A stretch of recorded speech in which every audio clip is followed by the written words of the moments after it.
حبيبنا وطبيب قلوبنا محمدا عبده ورسوله الذي أرسله بالحق بشيرا ونذيرا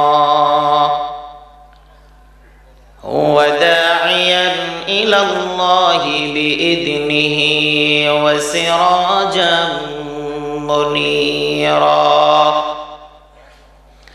أما بعد فقد قال الله تعالى في كلامه المجيد وفرقانه الحميد أعوذ بالله من الشيطان الرجيم بسم الله الرحمن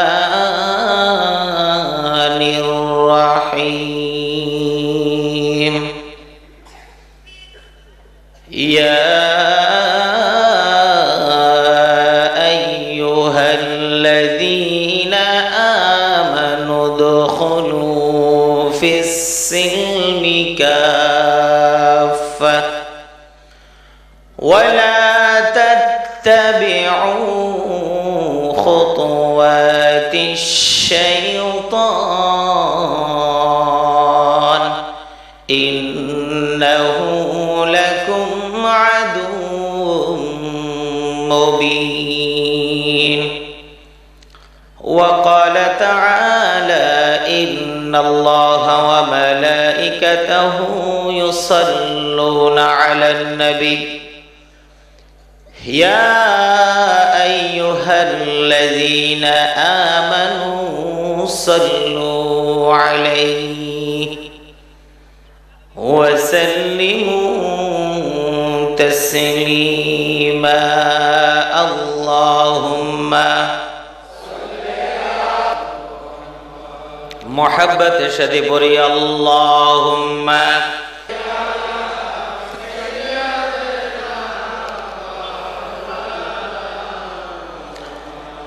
وعلى آل سيدنا مولانا محمد সবাই আমার সাথে পড়েন اللهم صل على محمد وعلى آل محمد كما صليت على إبراهيم وعلى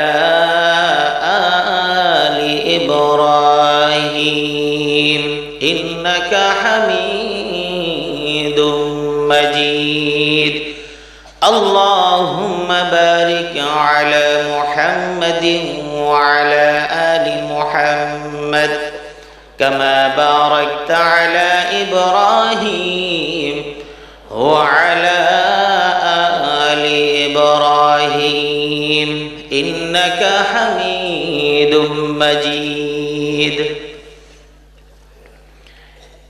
ইসলামনগর কবরস্থান কমিটির উদ্যোগে আয়োজিত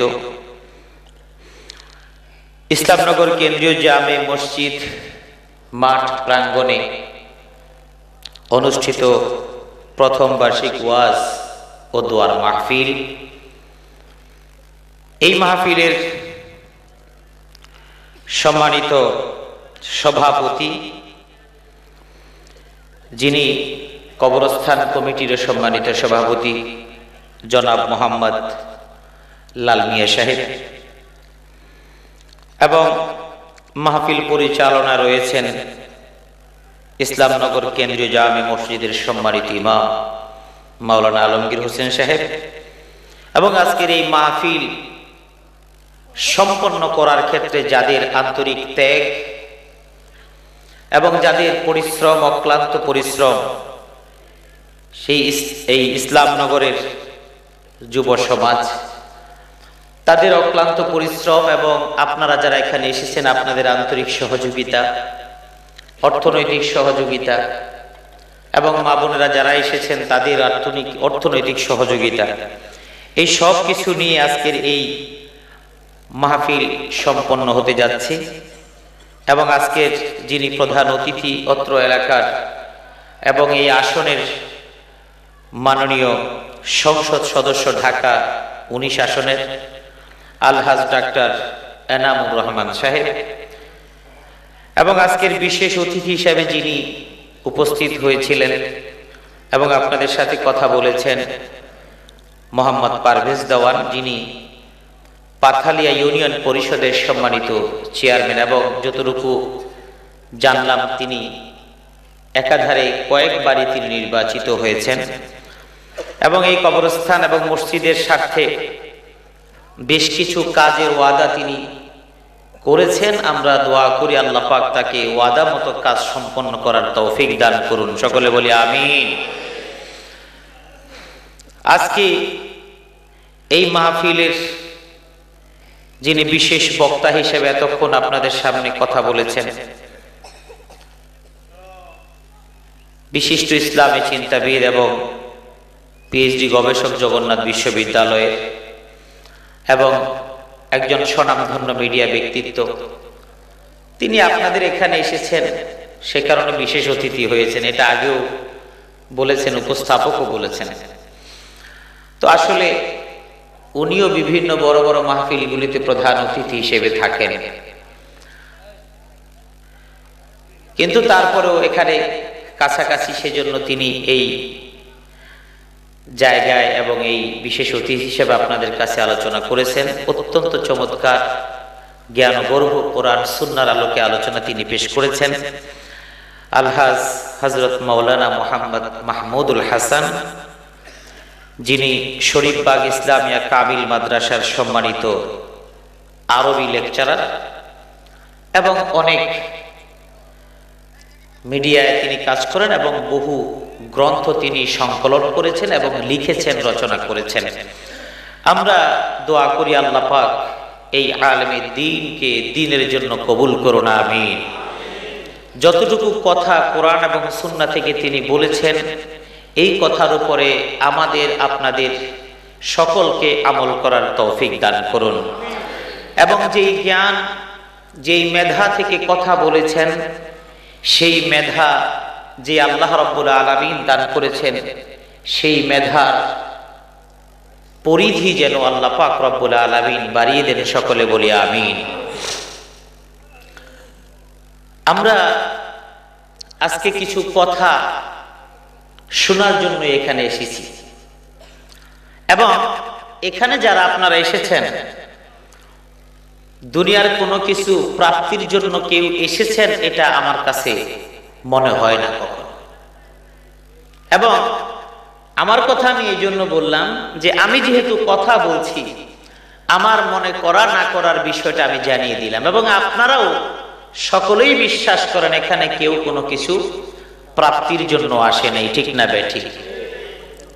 এতগুলো মানুষ, আমাদের মা বোনের প্যান্ডেলে অনেক মানুষ হয়েছে, আপনারা যদি একটু আওয়াজ না করেন আমার শ্রদ্ধেয় মা বোনেরা মনে করবেন পুরুষ মনে হয় ঘর থেকে আসেই নেই। সন্দেহ করবে যে ঘর থেকে দুইজন একসাথে বেরোইলাম, বললো যে তুমি মহিলা প্যান্ডেলে যাও, আমি পুরুষ প্যান্ডেলে যাই, তা আওয়াজ যখন এত কম তাইলে এরা গেল কই? রাত্রে গেলে কিন্তু জবাবদিহি করতে হবে, ঠিক না ব্যাঠে? সবাই বউরে ডরায়, বুঝা গেল? না ডরায় গতি নাই। দেশের প্রাইম মিনিস্টার মহিলা, কি বলেন, ঠিক না ব্যাঠি? বিরোধী দল, এটা বাসুক আর মরুক যেমনই হোক বিরোধী দল তো, এটার হায়াত কম হোক বেশি হোক বিরোধী দল তো, পোলা ল্যাংরা লুলা যাই হোক এটা পোলা তো, কথা কয় না? পোলা ল্যাংরা লুলা কানা, চোখে দেখে না, কানে শোনে না, হাঁটতে পারে না, তারপরেও তো পোলা, কথা বলেন? 80 টাকাই নাকি তার তোলা। এখন যার ছেলে তার কাছে তো ছেলে হিসেবেই দাম। এখন আপনার আমার কাছে দাম না হলো, রাষ্ট্রের কাছে তার একটা দাম আছে, তারা বিরোধী দল। ঠিক না? এখন যেমন হোক কথা বলতে পারুক আর না পারুক, 10-12 জন চতুর্দিক থেকে যুগালো দিয়ে শিখায় দেখ, তাতেও কিছু আসে যায় না। আত্মসম্মান থাকুক আর না থাকুক, তাতেও কিছু আসে যায় না। বুদ্ধি বিবেচনা থাকুক আর না থাকুক, তাতেও কিছু আসে যায় না। তবু তো তিনি বিরোধী দলীয় নেত্রী, কি বলেন? জোরে বলেন ঠিক না ব্যাঠে? তিনিও মহিলা। এবার আসুন, আমাদের মহান সংসদে যিনি স্পিকারের দায়িত্বে আছেন তিনিও মহিলা। কথা বলেন ঠিক না বেঠি? আমরা কাউকেই ছোট করছি না, ছোট করার জায়গায় আমরা নাই। কারণ যারা উপরে আছেন তাদেরকে তো নিচে নামানোর কোনো অবস্থা নাই। কথা বলেন ঠিক না বেঠি? যে একবার গাছের মগডাল উড়ে তারে নামানো অনেক কঠিন, ঠিক না বেঠি? যদি ইচ্ছায় না নামে, ডাল ভাঙ্গা যদি না পড়ে, ঝড় তুফানে যদি কাত হয়ে না পড়ে, তাহলে পড়ার কোনো সম্ভাবনা নাই। এবং যে ওঠে ও মনে করে আমি আর গাছ থেকে কোনোদিন নামবই না। কথা বলেন ঠিক না বেঠি? তো সুতরাং আমরা তাদের সম্মানের জায়গা থেকে কখনোই নামাতে চাই না। তো সেটা তো আমি বলছি, যেহেতু সব জায়গায় আমার শ্রদ্ধেয় মা বোনেরা এসেছেন এবং আছেন, সেই জায়গার মধ্যে, ঘরের মধ্যে তাদেরকে না ভয় পাওয়া তো কোনো উপায় নেই। ঠিক না বেঠি? আমার মা বোনরা শুনে খুব রাগান্বিত হয়ে যাচ্ছেন, এই হুজুরটা কোথা থেকে ধরে নিয়ে আসছে। মনে হয় আমাদের স্বামীরা গিয়ে হুজুরকে বলছে, হুজুর খুব বিপদের মধ্যে আছি, একটু কিছু কইয়া যায়। আমার শ্রদ্ধেয় বোনেরা, না, কোন স্বামী কোন অভিযোগ করেনি। অনেক মহিলারা যেমনি স্বামীদেরকে নিয়ে বেকায়দায় আছে, আবার অনেক কি, আপনারা না বললে তো আমি বলতে পারবো না, অনেক জোরে বলেন, অনেক। শ্রদ্ধা মা বোনেরা, আমি কিন্তু বলি নাই, আপনার ভাই বেড়াদার স্বামী, বাবা, ভাই, তারাই কিন্তু বলেছে অনেক স্বামীরা নাকি মহিলাদেরকে নিয়ে মহা বেকায়দায় আছে। ঠিক না ব্যাঠি? মহিলারা ওখানে বসে চিন্তা করতেছে, আমাদের বেলায় ঠিক তো জোরে আমরা যদি কইতে পারতাম, দেখ আসমান জমিন একাকার করে ফেলতাম। তো যাই হোক, আমরা ঠিক বলি ব্যাঠিক বলি, দুই সমস্যাই ঘরের মধ্যে আছে। ঠিক না বেটি? কোন কোন পরিবারে স্বামীর নির্যাতন স্ত্রী অতিষ্ঠ, আবার কোন কোন পরিবারের মধ্যে স্ত্রীর চাপে নির্যাতনের স্বামী অতিষ্ঠ। তবে এই দেশে স্বামীর নির্যাতনের খবরটা প্রকাশ পায়, স্ত্রীদের নির্যাতনের কথা কোনোদিন প্রকাশ পায় না। ঠিক না বেটি? একজন স্বামী এমন স্ত্রীর নির্যাতন সইতে না পেরে একজন হুজুর নিয়ে আসছে ওয়াজ করার জন্য। হুজুর ওয়াজ করার জন্য আসার পরে হুজুরের সাথে মোটামুটি বিষয় নিয়ে আলোচনা করা হয়ে গেছে এবং হুজুরকে বলেছে, হুজুর আপনি ওয়াজটা একটু সুন্দর করে করেন, আপনার হাদিয়া তো কম দেব না। আমাদের দেশে তো কন্ট্রাক্টওয়ালা বক্তাও আছে, কি বলেন? জোরে বলেন, কন্ট্রাক্টওয়ালা বক্তা আছে না নাই? আছে। এবং তাদের সংখ্যা কিন্তু খুব একটা কম না, অনেকই আছে। এখন বাংলাদেশের প্রেক্ষাপটে ওয়াইজিনে কেরাম কুরবানির গরুর হাটের মতো হয়ে গেছে। ঠিক না বেঠি? আমার এই কথা শোনার পর অনেক উলামায়ে কেরাম আমার বিরুদ্ধে কথা বলবেন, এটাও আমি ভালো করেই জানি যে ওই হুজুরে আমাদের বিরুদ্ধে কথা বলল কেন। আমি বলি, সাধারণ জনগণ এই মানুষগুলোর এমন লোভী বানায় দিছে, সাধারণ পাবলিক যদি ঠিক হয়ে যাইতো তাহলে কন্টাক্ট করার কোনো দরকার ছিল না। বুঝতে পারেন নাই? বলতে চাচ্ছেন হয়তো মনে করবেন এই হুজুর বিপক্ষে কইলে আবার দু হুজুর হুজুরের পক্ষে চলে গেল, ঘটনাটা কি? না, সেটা হলো যিনি আপনার সাথে কন্টাক্ট করেন যে আমাকে 50,000 দিতে হবে, না দিলে আমি যাব না, বাংলাদেশে কি মুফতি মুহাদ্দিস আর নাই যাদের কাছ থেকে আপনি কোরআনের কথা শুনতে পারেন? এমন মুফতি মুহাদ্দিস আছে না নাই? বাংলাদেশের মানুষ ওয়াজ শোনার জন্য আসে না, কানের মধ্যে সুখ তালাশ করার জন্য আসে, কিছুক্ষণ কানটাকে বাজায় যায়। যে কারণে অনেক বক্তারা আছেন যারা স্টেজের মধ্যে হয়তো কথা বলে বলে চোখের পানি ফেলে দিয়ে মানুষকে কাঁদিয়ে যাচ্ছেন, তাকওয়ার বয়ান স্টেজের মধ্যে করে যাচ্ছেন, কিন্তু তাদের আসল চরিত্রগুলো এই দেশের মানুষ জানে না। তাদের কাছে যদি ওয়াজের জন্য ডেট চাওয়া হয়, ডাইরেক্ট 50-60 হাজার টাকার ব্যাপারে কন্ট্রাক্ট করা হয়, তাদের সেই বদনামের বোঝা সাধারণ আলেমদেরকে বইতে হয় বাংলাদেশের জমিনের মধ্যে, ঠিক না বেটি? কিন্তু এই দেশের মধ্যে অনেক বড় বড় আলেম ছিলেন যারা দীর্ঘ 30 বছর 40 বছর পর্যন্ত এই কোরআনের খেদমত করে গেছেন, কোরআনের তাফসীর করে গেছেন, মানবতার কথা শুনিয়ে গেছেন, মানুষের কল্যাণের কথা শুনিয়ে গিয়েছেন, হেদায়েতের পথের কথা শুনিয়ে দিয়েছেন, সিরাতাল মুস্তাকিমের কথা বলে দিয়েছেন। সেই মানুষগুলোর ইতিহাস ঘাটলে কখনো জানা যায় না যে তারা কোনোদিন এই রকম কোরআনকে নিয়ে বেহরমতি কোনো খেলায় মেতেছেন, এমন কোন ইতিহাস তাদের জীবনে খুঁজে পাওয়া যায় না। শুধু তাই না, বর্তমান বাজারে 3 ইঞ্চি 6 ইঞ্চি 9 ইঞ্চি 12 ইঞ্চি 36 ইঞ্চি মার্কা বক্তার ওয়াজ শোনা হচ্ছে। এটা জাতিকে বিভ্রান্ত করা হচ্ছে। কথা বলেন না কেন? বলবেন হুজুর আমি বহুত এমন 36 33 12 3 ফুট 9 ফুট 6 ফুট 1.5 ফুট এমন ওয়াজিনের সাথে ওয়াজ করার দুর্ভাগ্য আমার হয়েছে। আমি আয়োজকদেরকে বিনীতভাবে আরজ পেশ করেছিলাম, ভাই এই 1.5 ইঞ্চি 2 ইঞ্চি 36 ইঞ্চি 12 ইঞ্চি এদের আগে আমাদের বয়ানটা দিয়ে। বলে হুজুর আপনারা তো প্রধান অতিথি। আমি বললাম এই দেশে প্রধান অতিথি বলে কোনো কিছু নেই। তার মানে আমি বললাম এই দেশের মানুষ আসবে 36 ইঞ্চি দেখতে কেমন লাগে এইটা দেখার জন্য আসবে। কথা বলেন ঠিক না ব্যাঠিক? শিশু বক্তা এখন বাণিজ্যিকরণ হয়েছে। একজন বাবা 7 বছরের একজন সন্তানকে বুলবুলি পাখির মতো তোতা পাখির মতো কিছু কথা শিখাইলেন। এই রকম কথা নুরানি মাদ্রাসার ছোট ছোট পোলাপান সারাদিন বলতে পারে, ঠিক না ব্যাটি? বাবা কিছু বুলবুলির কথা শিখালেন, শিখানোর পরে এবার এই 7 বছর 8 বছর 9 বছর এই বাচ্চাটাকে এমন চেয়ারটার মধ্যে বসিয়ে দেওয়া হলো যেই চেয়ারের মধ্যে বুখারী পড়া এমন শাইখুল হাদিস বসেন, যেই চেয়ারের মধ্যে মুফতিরা বসেন সেখানে বসেন, যেই চেয়ারের মধ্যে যেই ছেলে এখন উস্তাদের সামনে বসার মতো সুযোগ নাই ওই ছেলেটা এই চেয়ারে বসে। কত বড় বেয়াদবি! এটা হলো ওয়াজ নিয়ে বাংলাদেশে তামাশা চলছে। অনেকেই আজকের পরে সমালোচনা করবেন যে হুজুর এই সমস্ত কথা দিয়ে কি বুঝাইলো। ভাই আপনারা আলেমদের কাছে দিনের কথা শুনেন, কাজে লাগবে। আমি একটা আয়াত আপনাদের সামনে তেলাওয়াত করেছি, সূরা বাকারা 208 নম্বর আয়াত।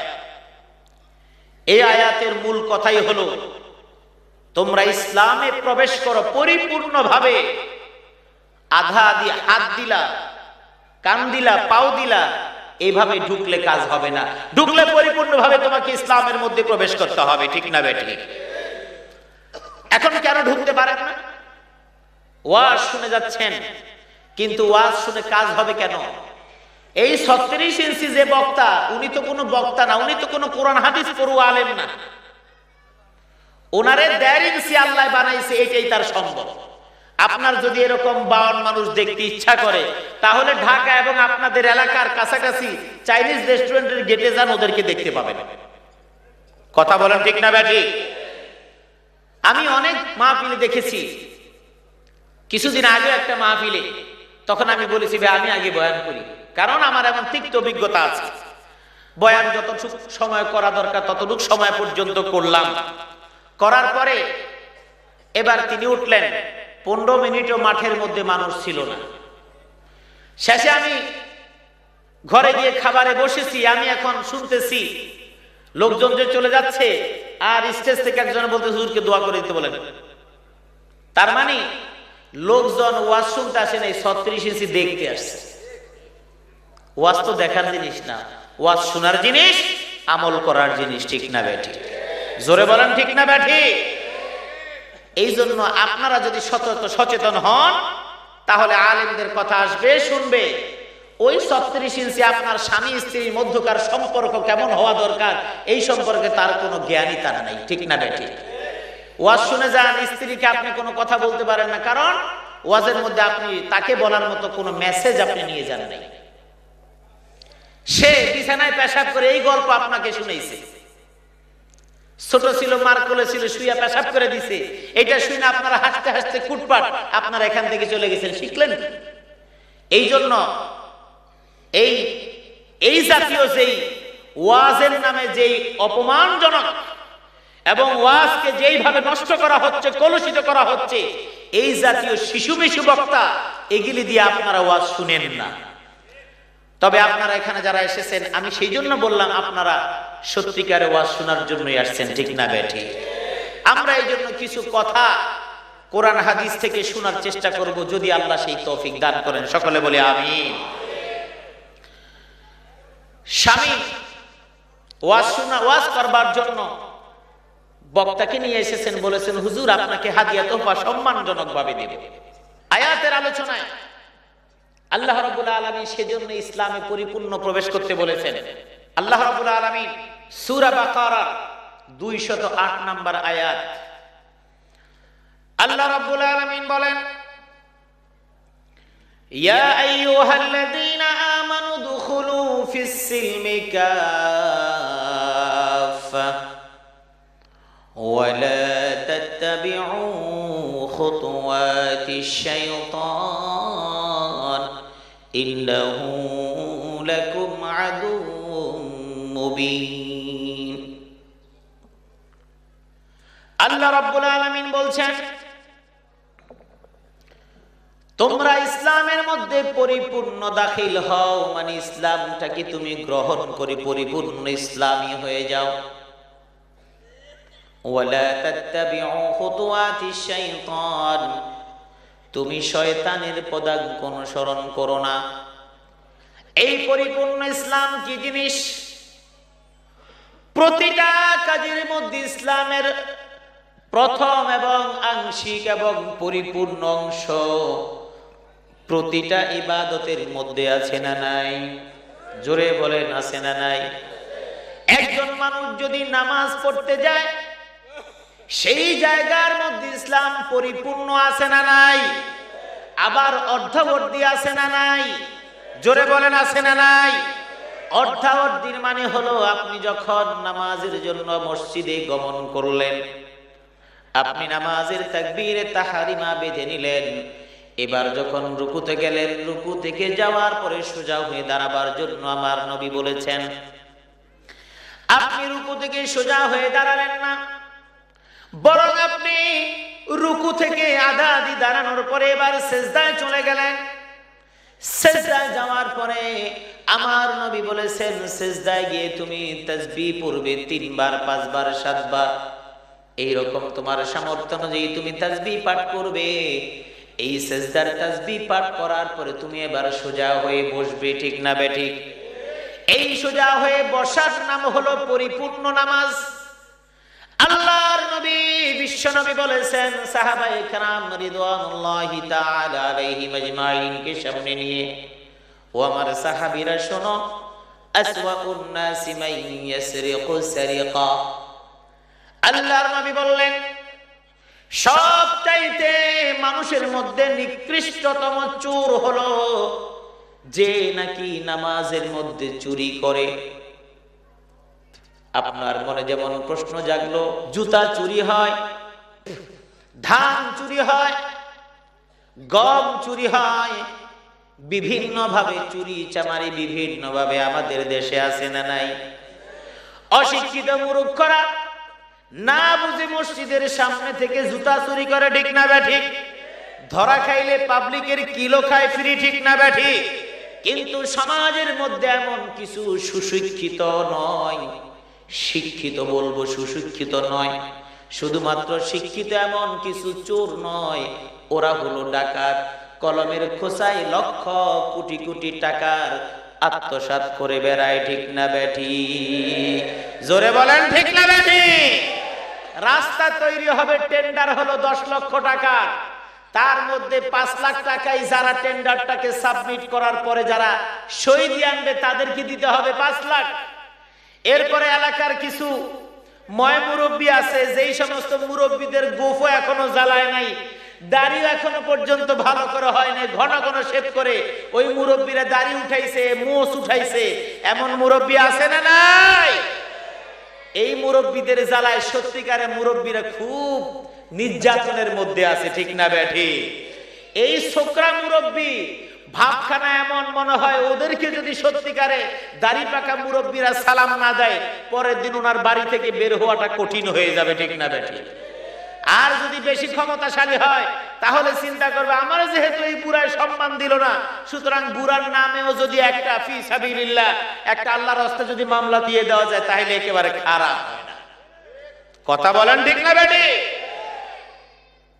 অথচ সেও কিন্তু মুসলমান দাবি করে। তাহলে একজন মানুষকে অন্যায়ভাবে কষ্ট দেওয়া ইসলামে আছে? ইসলামে নাই। তারপরে সে যখন মুসলমান দাবি করে, বোঝা গেল পরিপূর্ণ ইসলামে সেও প্রবেশ করতে পারে না। এবার ওই নামাজের ক্ষেত্রে আল্লাহর নবী যখন বললেন মানুষের মধ্যে নিকৃষ্টতম চোর হলো যারা নামাজের মধ্যে চুরি করে, আল্লাহর নবীর সাহাবীরা বললেন, ইয়া রাসূলুল্লাহ ওয়া কাইফা ইয়াসরুকু ফি সালাতিহি, নামাজের মধ্যে আবার কেমনে চুরি করে? আল্লাহর নবী বিশ্ব নবী বলে দিলেন, আল্লাযী লাম ইয়াতিম্মা রুকুআহা ওয়ালা সুজুদাহা। আল্লাহর নবী বললেন, যেই বান্দা বান্দি নামাজের রুকুটাকে সঠিক মতো আদায় না করলো, সঠিক মতো আদায়ের মানে হলো দাঁড়ানো থেকে পরিপূর্ণভাবে আপনি রুকুর মধ্যে যাবেন, তাসবিহগুলো শান্তভাবে পড়বেন, এবার সোজা হয়ে দাঁড়াবেন, এরপরে সিজদার দিকে যাবেন, সিজদা থেকে উঠে আপনি সোজা হয়ে বসবেন, এবার আবার সিজদায় যাবেন, এমন করে আপনি নামাজ আদায় করবেন। আমার নবী বিশ্ব নবী লম্বা হাদিসের মধ্যে বলেছেন, এমন করে রুকু সিজদাগুলো করবে হাত্তা ইয়াতমাইন্না রাহাতাহু, এমন করে প্রতিটা অঙ্গ প্রত্যঙ্গ মুভমেন্ট করার পরে ওই হাড্ডিগুলো যেন আবার যথাস্থানে প্রতিস্থাপিত হয়ে যায়। এই প্রতিস্থাপিত হওয়ার পিছনে কারণটা কি? এর মধ্যে একটা বিজ্ঞানসম্মত কারণ আছে। একজন মানুষ যদি বসার ক্ষেত্রে যদি অমিল হয়ে যায়, একজন মানুষ যদি বসার ক্ষেত্রে যদি অসুন্দর এবং সুন্দরভাবে বসা না হয়, শোয়ার ক্ষেত্রে যদি সমান্তরাল কোন বিছানার মধ্যে না শোয়, যদি মেরুদণ্ড কোথাও বাঁকা হয় কোথাও সোজা হয়, ওই মানুষটা বিছানা থেকে ওঠার পরে তার মেরুদণ্ডের ব্যথা হয়ে যাবে। যখন ব্যথা হয় তখন ডাক্তাররা বলে আপনি আর ঘুমের গদির মধ্যে ঘুমাবেন না, ঠিক না বেঠিক? মেরুদণ্ডের ব্যথা যখন হয়ে যায় তখন বলে দেয় আপনি আর ঘুমের গদির মধ্যে ঘুমাবেন না, আপনি এবার একটা তক্তার বিছানা বানায় নেন।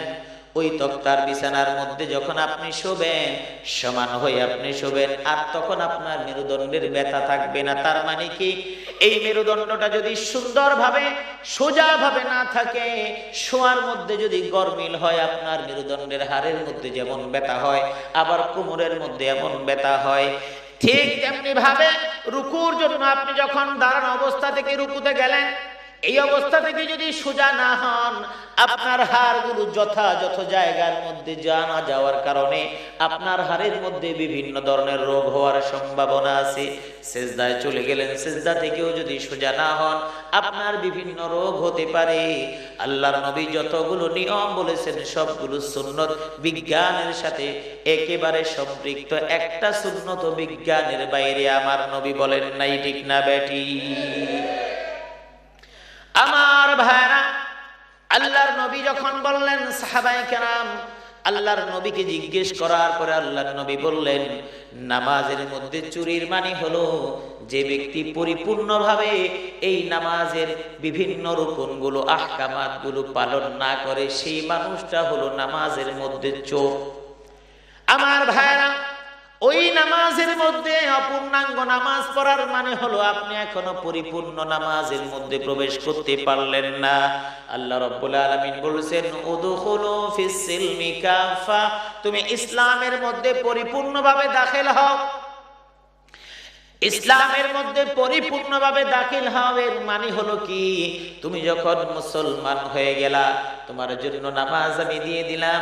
আমার নবী, আমার নবীর সাহাবায়ে কেরাম যেভাবে নামাজ পড়েছেন, তুমিও নামাজে দাঁড়ালে সেইভাবেই নামাজ আদায় করবে, ঠিক না বেটি? আল্লাহ রাব্বুল আলামিন বলে দিলেন ক্বাদ আফলাহাল মুমিনুন আল্লাযীনা হুম ফি সালাতিহিম খাশিউন। আল্লাহ রাব্বুল আলামিন বললেন ওই নামাজিরা সফল কাম এবং মুমিন, যেই নামাজিরা নামাজের মধ্যে দাঁড়ায় এবং বিনয় ভাবে নামাজ আদায় করে। আমার ভাইরা, আপনি নামাজ তো ঠিকই পড়েন, পরিপূর্ণ মুসলমান এখনো হতে পারলেন না, পরিপূর্ণ ইসলামের মধ্যে এখনো দাখিল হতে পারেন নাই। তার মানে কি, আপনি যখন নামাজের জন্য মসজিদের মধ্যে প্রবেশ করলেন, আপনার পকেটের মধ্যে মোবাইল ফোনটা আছে, এই মোবাইল ফোনটাকে বন্ধ করাটা আপনি বেশি ভালো মনে করলেন না। আপনার নামাজের চাইতে মোবাইল খোলা রাখাটা বেশি ভালো মনে হয়, ঠিক না বেটি? মনে হয় যেন আপনি বাংলাদেশের কোন বিশাল বড় পদের একজন অধিকারী। আধা ঘন্টা নয়, 1 ঘন্টা নয়, মাত্র 10 থেকে 15 মিনিটের জন্য মোবাইলটাকে বন্ধ করে রাখলে আপনার এমন কি ক্ষতি হয়? আপনি দেশের প্রেসিডেন্টও না, আপনি দেশের মন্ত্রীও না, আপনি দেশের সচিবও না। যদি সচিব হয়েও থাকেন, মন্ত্রী যদি হয়েও থাকেন, প্রেসিডেন্ট যদি হয়েও থাকেন এবং প্রাইম মিনিস্টার যদি হয়েও থাকেন, আমার আল্লাহর কাছে আপনার একজন ফকিরের চাইতে বেশি মূল্য কোনোদিন হতে পারে না। ওয়াল্লাহুল গানিয়্যু ওয়া আনতুমুল ফুকারা।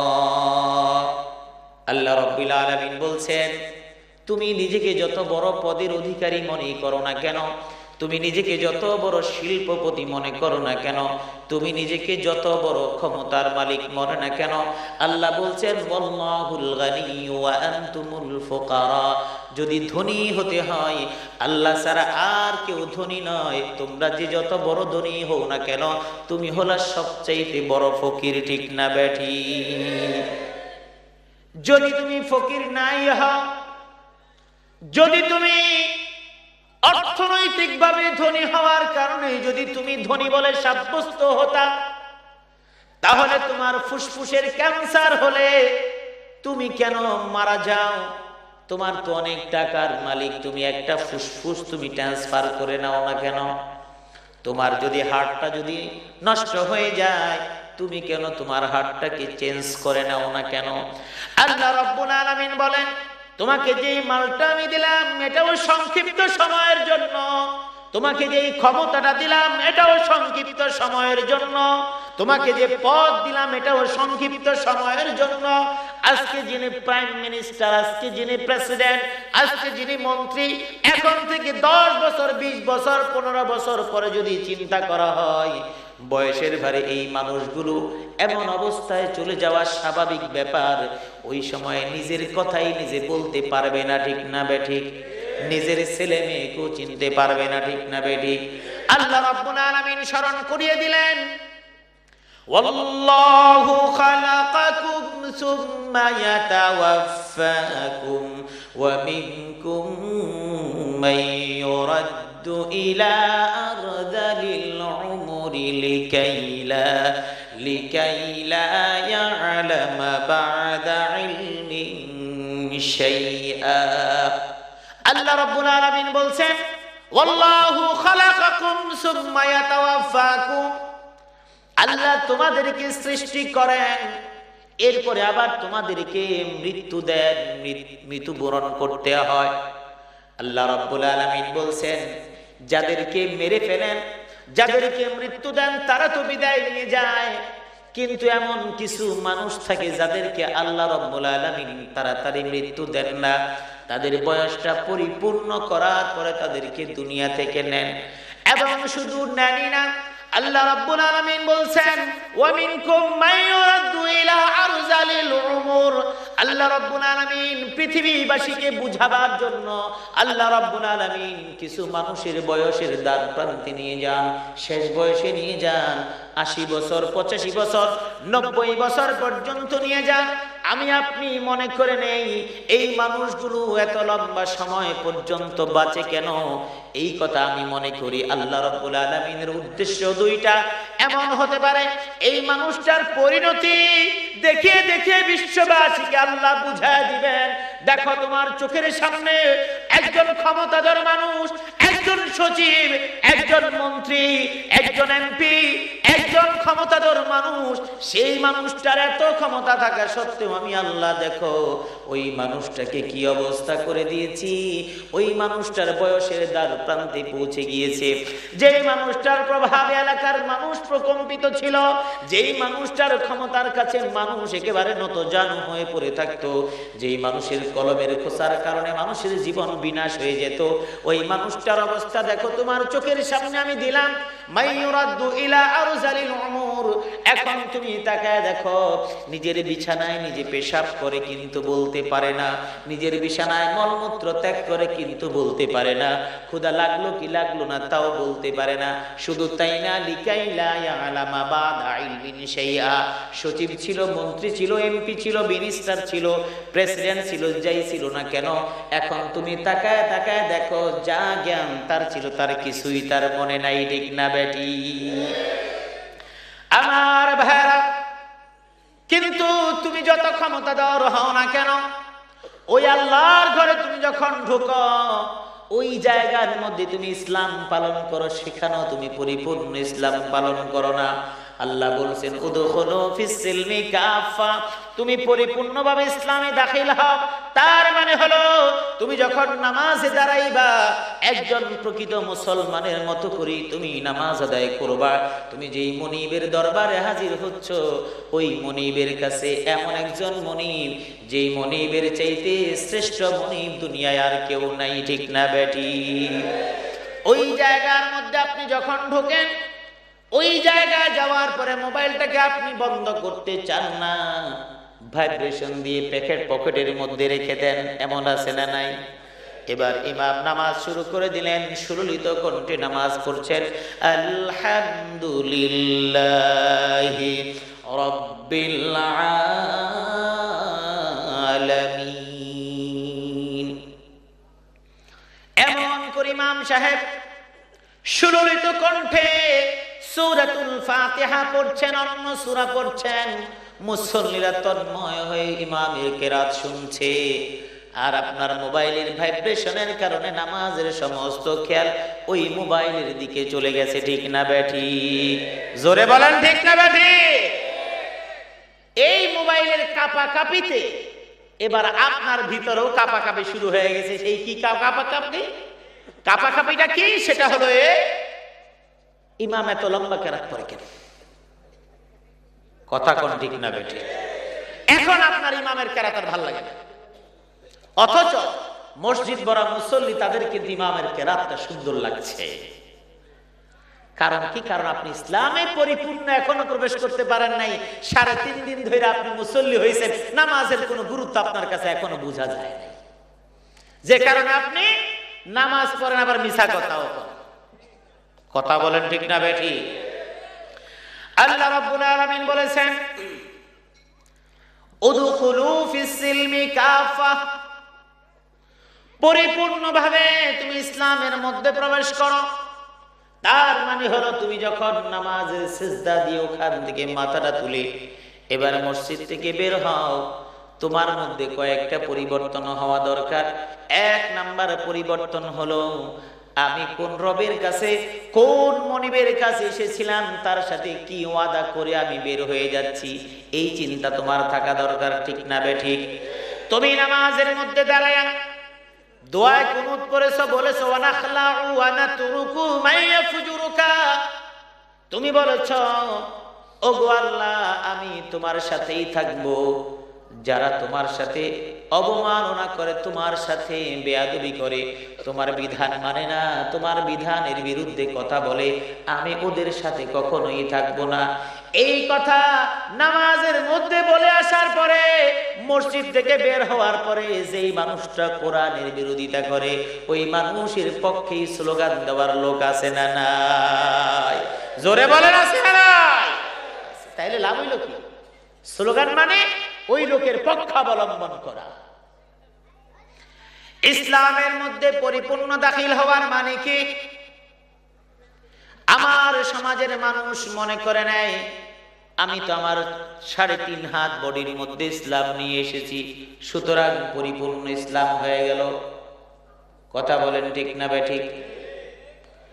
এবার আপনি বুঝুন, আপনার 3.5 হাত বডির মধ্যে ইসলাম আসলে আপনি পরিপূর্ণ মুসলমান, পরিপূর্ণ ইসলাম আপনার আসলো কিনা? আল্লাহর নবী, বিশ্ব নবীর শানে আল্লাহ রাব্বুল আলামিন যে কোরআন আয়াতগুলো নাযিল করেছেন, সমস্ত কোরআনের সমস্ত আয়াতগুলো আল্লাহ রাব্বুল আলামিন আল্লাহ রাসূলের জীবনের বিভিন্ন প্রয়োজন অনুযায়ী নাযিল করেছেন, ঠিক না বেঠিক? এবার ইসলামটা কি জিনিস, পরিপূর্ণ ইসলাম কি জিনিস, সেটা বোঝার জন্য হাদিসে জিবরাইলের মধ্যে ইসলামের প্রশ্ন করার পরে আল্লাহর নবী অনেক কথা বলেছেন। সেই জায়গার মধ্যে সংক্ষেপে বলা হয়েছে, ওগুলোর এক একটার ব্যাখ্যাই হলো ইসলাম। আর সমস্ত কিছুর ব্যাখ্যার একটা আয়াত আল্লাহ কোরআনে বলে দিয়েছেন, ওয়ামা আতাকুমুর রাসূলু ফাখুযুহু ওয়ামা নাহাকুম আনহু ফান্তাহু। আল্লাহ রাব্বুল আলামিন বলেছেন, ইসলাম কি জিনিস এটা বোঝার জন্য তোমাকে আমি বলে দিচ্ছি, ওমা আতাকুমুর রাসূলু ফাখুযু, তোমাদের রাসূল তোমাদের জন্য যা নিয়ে এসেছেন তাকে তোমরা আঁকড়ে ধরো, ওয়ামা নাহাকুম আনহু ফান্তাহু, আর তোমাদের নবী তোমাদের রাসূল যা পরিত্যাগ করতে বলেছেন তাকে তোমরা বাদ দাও। এটা যখন বাদ দিবা তখনই তুমি পরিপূর্ণ ইসলামে প্রবেশ করবা। বলেন সুবহানাল্লাহ। এবার আসুন, আপনার মনের মধ্যে প্রশ্ন জাগলো, হুজুর বললেন 3.5 হাত বডির মধ্যে ইসলাম আপনি দেখাইলেন, কিন্তু পরিপূর্ণ ইসলামে ঢুকলেন না। অথচ উলামায়ে কেরাম বলেছেন, ইসলাম যদি তুমি পরিপূর্ণ পালন করতে চাও, সর্বপ্রথম তুমি তোমার বডির মধ্যে আনো, ঠিক না বেঠিক? তাহলে উলামায়ে কেরামের কথার সাথে আমার কথার 2 রকম হয়ে যায়। এই 2 রকমের ব্যাখ্যা কি? 2 রকম নয়। উলামায়ে কেরাম যা বলেছেন সেটা কোরআন এবং হাদিসের কথাই বলেছেন, আমিও যা বলছি সেটাও কোরআন হাদিসের কথা বলছি। আমার ভাইরা, আপনি আপনার 3.5 হাত বডির মধ্যে আপনি ইসলাম আনলেন, ঠিক আছে আপনি আনলেন, কিন্তু এটুকু নিয়ে যদি আপনি আল্লাহর কাছে হাজির হন, আপনি 5 ওয়াক্ত নামাজ পড়েন, প্রতি বছর হজে যান, হজ থেকে ফিরে এসে সুরমা চোখে লাগায় লাগায় আপনি ঘোরেন, তবজিটা সুন্দর তবজি নিতে হাতের মধ্যে টেনে টেনে ঘোরেন, মসজিদের সামনের কাতারে আপনি নামাজ পড়েন, আপনার 3.5 হাত বডির মধ্যে ইসলাম আছে, কিন্তু আপনার স্ত্রী যখন ঘর থেকে বের হয় তার গায়ের মধ্যে কোনো ওড়না নাই, কোনো পর্দা নাই, তার মানে হলো আপনি অর্ধেক ইসলামের মধ্যে ঢুকেছেন, আপনার পরিবারকে ইসলামের মধ্যে আনতে পারেন নাই, ঠিক না বেটি? আল্লাহ রাব্বুল আলামিন বলেছেন, ইয়া আইয়ুহাল্লাযীনা আমানু কু আনফুসাকুম ওয়া আহলিকুম নারা। আল্লাহ রাব্বুল আলামিন বলছেন, ওই যে উলামায়ে কেরাম বলেন তোমার 3.5 হাত বডির মধ্যে তুমি ইসলামকে নিয়ে আসো, এ কথাও মিথ্যা নয়। আমার আল্লাহ প্রথমে বলেছেন, ও আনফুসাকুম, সর্বপ্রথম তোমাকে জাহান্নামের আগুন থেকে তুমি বাঁচাও। তোমাকে বাঁচানোর উপযুক্ত করার জন্য তুমি চেষ্টা করো, কারণ তুমি নামাজ না পড়লে তুমি তোমার স্ত্রীকে নামাজের কথা বলতে পারবা না, ঠিক না বেটি? তুমি যদি পর্দা মেনে না চলো, তাহলে তুমি তোমার স্ত্রীকে পর্দা মানার কথা তুমি কোনোদিন বলতে পারবা না। এবার আপনি প্রশ্ন করবেন, হুজুর তাহলে পর্দা মানার মানেটা আমি তাহলে বোরকা পরে কালকে থেকে বাজারে বের হব নাকি? না না, বোরকা আপনাকে পড়তে বলা হয় নাই। পুরুষের জন্য পর্দা হলো আল্লাহ রাব্বুল আলামিন বলে দিয়েছেন, কুল্লিল মুমিনিনা ইয়াগুদ্দু মিন আবসারিহিম ওয়া ইয়াহফাযু ফুরুজাহুম। আল্লাহ রাব্বুল আলামিন বলছেন, উদখুলু ফিস সিলমি কাফা, পরিপূর্ণভাবে ইসলামে দাখিল হওয়ার মানে কি? তুমি নামাজ পড়ে যখন রাস্তার মধ্যে দাঁড়াইলা, উদ্দেশ্য হলো মহিলাদের দিকে তুমি তাকায় তাকায় দেখবা। আল্লাহ রাব্বুল আলামিন বললেন তুমি পরিপূর্ণ মুসলমান, পরিপূর্ণ ইসলামের মধ্যে দাখিল হতে পারলা না। আল্লাহ রাব্বুল আলামিন বলছেন তুমি যদি করো তাহলে সর্বপ্রথম তোমাকে পরিপূর্ণ ইসলামের মধ্যে আসতে হবে। ওলামায়ে কেরামের কথা সঠিক, ঠিক না বেঠিক? আবার আমি যেটা বললাম এটাও ঠিক। আল্লাহ রাব্বুল আলামিন বলছেন ওয়া আহলিকুম নারা, তুমি নিজে তো 3.5 হাত বডির মধ্যে ইসলাম আনলা, কিন্তু তোমার সন্তান, তোমার পুত্র, তোমার মেয়ে, তোমার স্ত্রীকে যদি তুমি ইসলামের পথে চালাতে না পারো, আল্লাহ রাব্বুল আলামিন হাসরের ময়দানে তোমাকে সে সম্পর্কে জিজ্ঞেস করবেন, ঠিক না বেটি? এখন প্রশ্ন হলো, আপনাকে আগে কেন 3.5 হাত বডির মধ্যে ইসলাম আনতে বলা হলো? এর কারণ হলো, আপনি যদি ইসলামের অনুসারী না হন, আপনি তো আপনার স্ত্রী সন্তানদেরকে ইসলামের কথা বলতে পারবেন না। কারণ আপনি যখন বাহিরে বের হন, আপনার চোখের একটা নেশা আছে, আপনার মনের একটা ক্ষুধা আছে, মনের মধ্যে একটা কুল আলসা আছে। অন্য লোকের বউয়ের সাথে আপনার ভাবের বিনিময় করা লাগে, আছে না নাই? জোরে বলেন, আছে না নাই? নিজের বউ রেখা অন্যের বউয়ের দিকে তাকায় থাকতে খুব মজা লাগে। কথা বলেন, ঠিক না বেঠি? এবার অন্য বউয়ের সাথে কথা বলার জন্য সময় সুযোগ বের করতে হলে বউকেও সেই সুযোগ দেয়া লাগে, ঠিক না বেঠি? কারণ আপনি যখন ফোনে কথা বলবেন কিংবা অন্যজনের জন্য হেলে দুলে